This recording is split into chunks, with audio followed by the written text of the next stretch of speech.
President Donald Trump reportedly plans to end an Obama-era program that gave young undocumented immigrants temporary protection from deportation, but only after a 6-month delay to give Congress a chance to provide a legislative solution. The Deferred Action for Childhood Arrivals Program, or DACA, grants undocumented immigrants who came to the U.S. as children the ability to receive 2-year work permits and protection from deportation.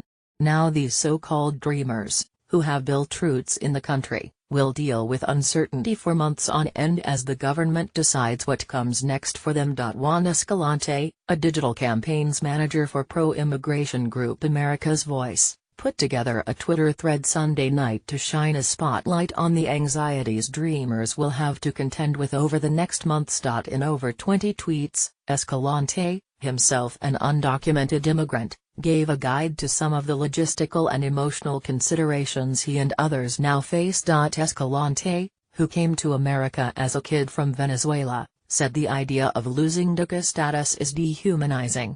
Two of the biggest perks of the DACA program were the opportunities to work and to attend higher education institutions. Dreamers began to plan out their lives, but now they'll have to put many of their plans on hold as they wait to see how Trump's choices affect their future. 2.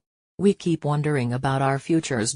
What will happen to our car leases, mortgages, student loans, relationships, degrees, etc. Juan Escalante, at Juan Saw September 4, 2017-2A.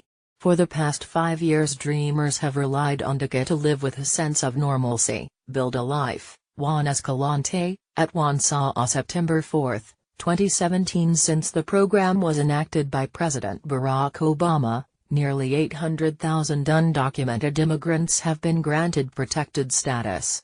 Dreamers finally could obtain driver's licenses and loans, and start families without fear of separation.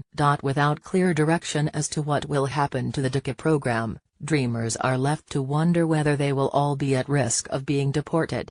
If that were to happen, it would mean 700,000 people would exit the American workforce, leaving behind jobs as well as their debts. Escalante also points out what deportation would mean if he were sent back to Venezuela, a country in the midst of violent political and economic upheaval. 3c.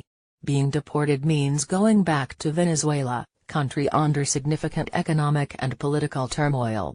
What does it mean for others? Juan Escalante, at Juan Saw September 4, 2017. Trump has denounced Venezuela's problems, threatening Venezuelan President Nicolas Maduro with possible military action. The United States also imposed financial sanctions on Venezuela in August, tightening an already dire economic situation for the country. Most Dreamers have only known the United States as their home, as all of them were brought to the country as minors. Deportation to countries where many haven't lived since childhood would cause severe emotional distress. Many questions remain about how the Trump administration will enforce changes to DACA, and in the months to come nearly 800,000 Dreamers must attempt to prepare for what the future holds.